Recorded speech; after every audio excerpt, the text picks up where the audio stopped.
Hi, welcome to another episode of Hot Takes.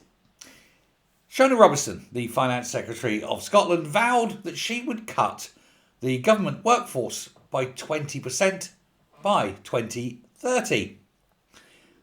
How's that going? Well, not going well at all. In fact, it's bloated, it's grown, it's actually bigger now, £50 million a year more than when she said she'd cut the size of it. And it's skyrocketing ever upwards because, of course, as you're employing more people into the centre of the state, and they've all want to get pay rises. So, hey. And, of course, it doesn't help that you're now having to pay extra in national insurance either.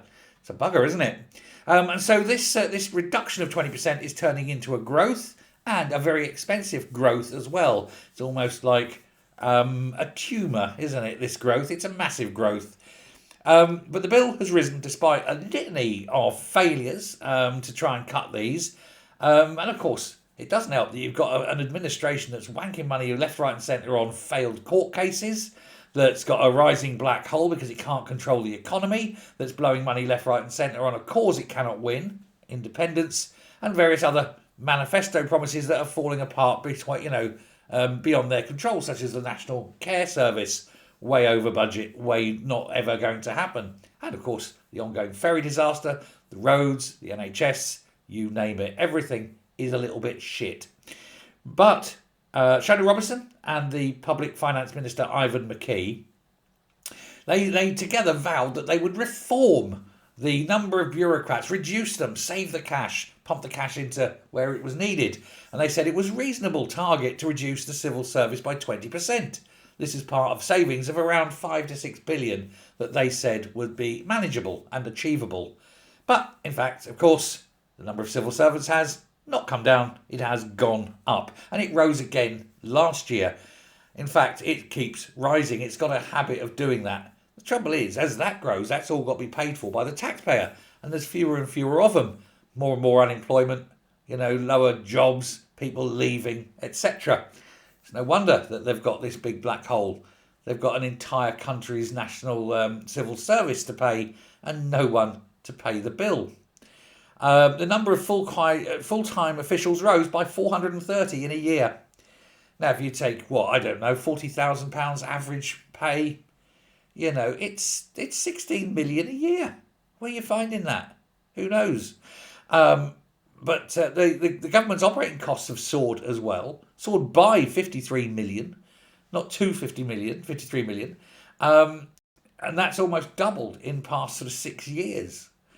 Most civil servants work from home now, at least 2 days, sometimes 3 days a week. But rather than closing offices down and saving money that way, they keep them open for the few times that they're in. Close them down, amalgamate them, put 2 departments in one building since nobody's using the desks. It's a terrible idea. You could do this. And if they don't want to come into work, you say, fine, you're fired. Get rid. Don't know. Don't care. Fire them all. Tender it out to a private company. It's got to be cheaper. But of course, all these bureaucrats are complaining and they want this and they want that. And then they say, these rules, we need more money for these rules and so forth. And there's Shona Robertson, who walks around with a perma grin on her face because she hasn't got a clue what's going on. I think she's mentally retarded, genuine, not just saying it. I think there's something physically, mentally wrong with her. But, she doesn't know how to sort it. She thinks, we'll raise taxes again. And then I'm just surprised every time that she doesn't get anywhere near what she's thinking. And sometimes it goes down. It's like, that doesn't make sense to me. But Shona, darling, nothing makes sense to you. You're dumb. But there we go. IT spent massively amount. Why? Nobody knows.